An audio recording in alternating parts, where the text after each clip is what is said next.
So here we'll take GS paper 1. So in the GS paper 1, if you observe, so the topics like art and culture, modern India, post-independence India, world history, geography, Indian society. These are the topics that were in the GS paper 1. So this is the weightage. The number of questions, not the marks weightage, number of questions we got from these topics.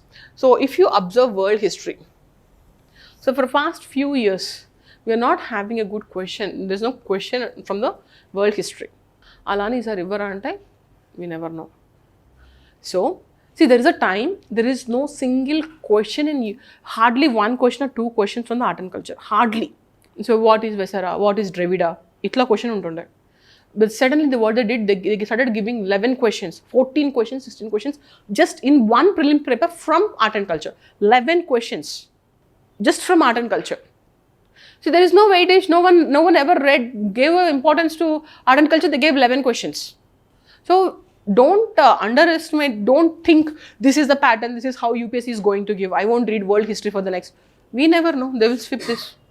They can swap this or they will swap with this. It's UPSC, unpredictable. So what we have to do is, see, the strategy should be in this way.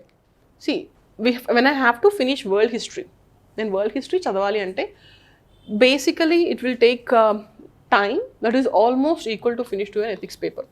Ethics paper finish cheyచ్చు నేను world history మీద grip తెచ్చుకునే లోపు అంటే if at all they give a question on world history ఆ question నేను answer చేసేంత knowledge నాకు రావాలి అంటే ఆ టైం నేను ఎథిక్స్ పేపర్ చాలా వరకు ఫినిష్ చేసేయచ్చు అర్థమవుతుందా so what we have to do here is I'm not saying don't read world history we have to read world history but you have to cover most of it industrial revolution American Revolution, basic topics, basic material, basic questions finish cheyali, basic topics. When you do that, when you got a question from that, I can write. When it is a very difficult question, only history option students can answer. Ever answer cheyaleru. So then it's not getting 100 marks over here. It's about competition. Nenu raayalenu, nuvu raayalevu. So fine. Okay. So here what we have to do here is, for the world history and post-independence India, the strategy should be in such a way, you should not spend too much time on them. But you have to cover the topics. Overall, the topics are cover cheyali. Because if you observe the question in post-independence India this year, it is about reorganization and administering of states. The question is about reorganizing of, that is the basic first topic we will read in the post-independence India. So, andukani basic topics are cover cheyali. But don't go dig deep into it. So, world history lo emaindi, Vietnam lo emaindi, ikkada emaindi. So, no need that. Okay? First, finish the syllabus all over. Read this, read ethics paper, read all the topics. Then, if at all, if you find time, then do a research on world history. Okay? So what are the question? World history, this should be the strategy for the world history and post-independence India, anytime. Because I can't invest. They are only in mains. But if you take these two, even if you get less questions or not question or no questions at all, also, but we have to read because they are there in the prelims. So adi ochina raakapoyina we have to read these two topics. But the strategy for these two is covering the topics, not digging deep into it first. Because whenever the easy question comes, we should be able to write. This time the question is just reorganizing and administrating a state since the post-independence India, like from 1947, mid-19th century nunchi, states etla reorganize avutunnayi, vati territories etla reorganize avutunnayi. Till now you have to answer.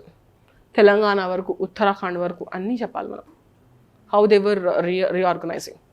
Because they didn't give us in the 20th century varaku itla adagaledu. The question was, it was clear, pretty clear. So that is simple question. Okay? That is about these two topics. Then what about the questions in art and culture?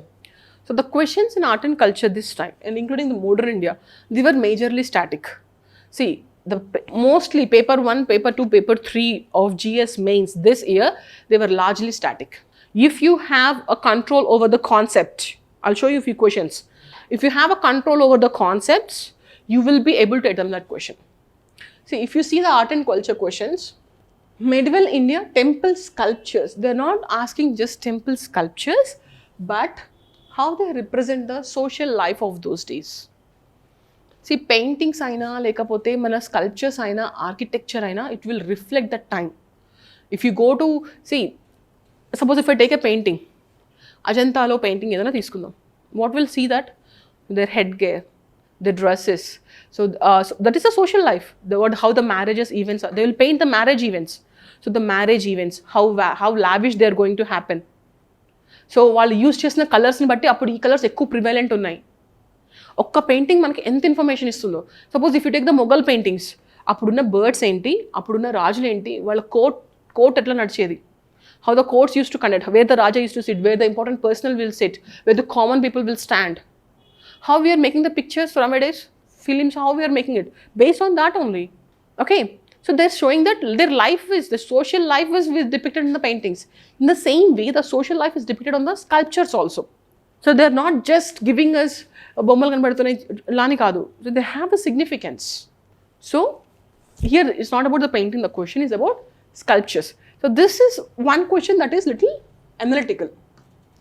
Just direct question adagatledu, analytical. But there is another question where they asked about Guptas and Cholas. I'll show you that question also. Yeah. Main contributions of Gupta period and Chola period to Indian heritage and culture.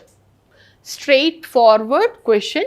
See, and it is 12th question. So that will be around 15 marker. You can write good amount of answers, good amount of points. So Ajanta caves దగ్గర నుంచి Ajanta Ellora caves also Gupta period. Not Gupta dynasty, Gupta period. So Gupta's దగ్గర, so those things, how the temples were there, how the paintings were there, they're asking not just the sculptures, they're not just asking the temples or not architecture, they're asking total Indian heritage and culture, how they contributed, how the Brihadeshwara temple, Gangaikonda Cholapuram, how that temple, and how, what is the bronze sculpture of Shiva, Nataraja sculpture of Cholas were very famous. మనం ఏవైతే చూస్తున్నామో bronze sculpture of Shiva, that was from the Cholas time. Bronze sculptures, they were famous. Still we are having it as our heritage. Okay, so that type of questions. So this is a direct question, whereas that question was analytical. So what we have to do, manam chaduvutunnappudu, what we have to observe here is facts. We should know facts. When we know facts, then only we can analyze. When we know medieval Indian sculptures, medieval Indian sculptures తెలిస్తేనే okay దాంట్లో social life ఉంది, social life లేదు, ఇలా ఉంది అలా ఉందని నేను చెప్పగలను. So I should know the facts. So what you guys will do in architecture, art and culture topic, so you will have always a control over the static subjects. So when ever you're reading art and culture, ఇంకొక పని ఏం చేయాలి అంటే, I should not start with history because it's my subject, so I'm going deep. So what you have will move fast. When you're reading art and culture, where you have to keep the pictures in front of you. See, I can't say there is a stupa, so the stupa will have a harmika, or there is a temple like this. We can't remember them. ఇట్లా గాల్లో చెప్తే అవి అబ్స్ట్రాక్ట్గా ఉంటాయి. When you see the picture, then you will remember it. Okay. See, now if I ask you some place, if you been to Charminar, means I will tell every gully in the Charminar because I have been to there. So that should be the case with the art and architecture. Then only you'll remember such a huge factual data. So what you're going to read, so what to take away from the art and culture? We will read the static part, very control, we'll have the control over the facts. What are the case, what happened in the time, what are the paintings, sculptures, architecture, everything in that period, so that we can analyze the questions. నిజంగా మీకు medieval Indian sculptures కనుక మీకు ఆ క్వశ్చన్కి answer తెలియదు, no one knows. But if you know medieval Indian temple sculptures, you can analyze. At least you could have attempted that question. It's a 10 marker, not even 15 marker. We'll write 150 words. So art and culture, we have both static and we also have questions that were little dynamic. Okay. Analytical, not even dynamic, also analytical. So next, coming to the modern Indian history. Modern Indian history questions are also majorly static. See, why was there was a sudden spurt in femmes in colonial India since the mid 18th century? If you know the economy of the what happened in the British colonial period. See, there is a topic even in the Modern India Spectrum book, at the back you'll have a topic. So there is one total topic on an economy, how it went, what is the agriculture, what is the feminization, industrialization, deindustrialization, depeasantization, what happened to everything in India under colonial period. If you know that, we'll come to know why famines occurred. ఎందుకు అవుతున్నాయి famines? Commercialization of agriculture, because they want money. So when they want money, they force us to grow indigo, they force us to grow cotton. That is one reason. So there is majorly cash crops. Inkoka point em rayachu. See, I have to buy the produce. I don't have money. I'm paying high taxes to the government, high taxes to the either the Jamindari system or the Raitwari or the Mahalwari. In any system, the farmers are paying huge payments. The industries were deindustrialization. There were no industries. So ever they got double ikkada konali. And most of the produce, whatever we are producing, they were sending it back to the Britain. So there is this is famines occurred. See, in that way, this is basic, simple question. Why there was a famine? Give reasons. 10 reasons, 15 reasons. Easy, oka point pettukuntu inta fast ga rayachu. And as I already told you, when you are taking an answer, what you have to do, you have to divide the question into parts. Parts ga rayali. Parts munde, see, it will take 30 seconds for us to discuss the parts. First, anukunte you won't deviate from the demand of the question. What is the question is demanding? నాకు మొత్తం British ఇండియాలో ఏమైంది వద్దు, ఎందుకు famines అని మాత్రమే కావాలి. What will happen is, when we are writing an answer, we will get deviated. We will have so much knowledge. So what we'll do is, we'll get deviated from the main actual question. For that reason, you divide the question. ఏమి రాస్తున్నాము అన్నది first 30 సెకండ్స్లో అనుకొని దాన్ని fill చేసుకుంటూ వెళ్ళిపోవాలి. This is not even in parts. It's a very straightforward question. So that is how, but this is little analytical. Even this is also a very static question. What is the British East India Company? After 1858, 1857 varaku matrame it was under British East India Company. Then it went to, from 1858 and it went to British Crown. Okay, so the question is majorly about the Indian soldiers in the British East India Company. So this is also an analytical question. If you know the basic concept, see, this papers is all about, if you know the basic concept, you'll write the answer. Conceptual, if you have a conceptual clarity, it is easy to answer them. Okay, anyways, so what we learned? Strategy. So this part will have a clear cut idea about the concepts. If you have a non-cooperation movement, what we'll do? Why it occurred, when it occurred. So what is the contribution of non-cooperation movements towards the Indian freedom struggle? Okay, what happened, how it changed the course of Indian freedom struggle, the non-cooperation movement. So such type of things. Gandhi, entry of Gandhi, non-cooperation movement. So such type of things. When you learn a concept, you have to think in that directions. So this year you will be able to answer the questions. If you know the basic stuff, basic conceptual clarity, clearly, you will be able to answer. The geographies also, most of them were static, only few. See, so there is a question they asked about the color coding. Color coding that occurred in here. So color coding in the weather warnings of cyclone prone areas. That is dynamic. It was there in the current affairs. Okay, that was the question given by. And whereas if you discuss the natural resources, potential traps of Deccan trap, straight outrightly question, simple question. So see, this is wind energy. See, we have a topic called location of industries. Location of industries. So this we have. This is also direct one. Location of resources, location of industries. Why? See, there is a reason why that industry was placed in that area only. Why wind energy was high in this region only. So there are very high in Tamil Nadu, southern areas, because the wind was very high. In Rajasthan also we have. So Rajasthan majorly solar energy. So why? So అది మనం ప్రతిదీ అర్థం చేసుకుని ఎందుకు చదువుతున్నామా ఏంటా అని తెలుసుకుంటే ఈ క్వశ్చన్స్ని మనకి ఎట్లా అనిపిస్తుంది అంటే పేపర్ చూడగానే from fresher perspective I'm telling you, ఇదేంటో మనకు తెలియదు, నాకేంటో తెలియదు, అమ్మో నేను చదవలేదు. ఫస్ట్ మన థాట్ ఏముంటుందంటే నేను చదవలేను, నేను రాయలేను. దాని బదులు నేను చదివినా చదవకపోయింది నాకు క్వశ్చన్ రాస్తా, because I have the basic conceptual clarity.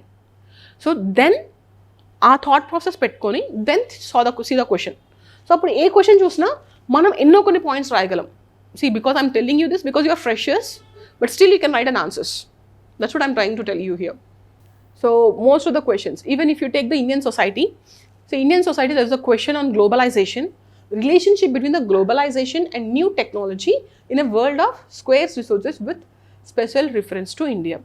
అసలు గ్లోబలైజేషన్ అంటే ఏంటి అది కనుక మీకు క్లారిటీ ఉంటే we can analyze anything. Globalization with how globalization affects the children, positive effect, negative effect, how it is affecting the women, how it is affecting our labor force, how it is affecting our jobs, how it is affecting our culture, how it is affecting our technology. So that's what I'm trying to tell you here. This time the paper is, if you have a conceptual clarity, it's easy to analyze. Now the question is, see, there is a question, once they gave a question about relation between the globalization and women. Here the question is about globalization and technology. And another question they gave from work from home. How work from home impacted the present family relations. ఎక్కడి నుంచి చదువురాయాలి దానికి, ఏ క్లాస్లో వినాలి? This is how you have to write an answers, by thinking. When, see, you can't think there, అక్కడ కూర్చొని నేను అక్కడ develop చేసుకోవడం. It should be a daily process. You have to see whenever the news comes, whenever the issue comes, you have to think now. Then you will produce answer there. A thinking వస్తే ఏ question అయినా రాయొచ్చు. Is that clear? So what we have to do? Having a control over the static things. And see, whenever we are having this topic is little different. Whenever we are writing a static subject, static topics, we have to, as I told you already, we have to substantiate with them with examples. That example should be recent ones. See, they already asked anyways in the paper 3, cloudburst. They asked a question on cloudburst and they asked, give us 2 examples. You have to give plenty of examples on cloudburst. This year is all about cloudburst only. Okay. So what we'll do, we'll link the current affairs with the static subject.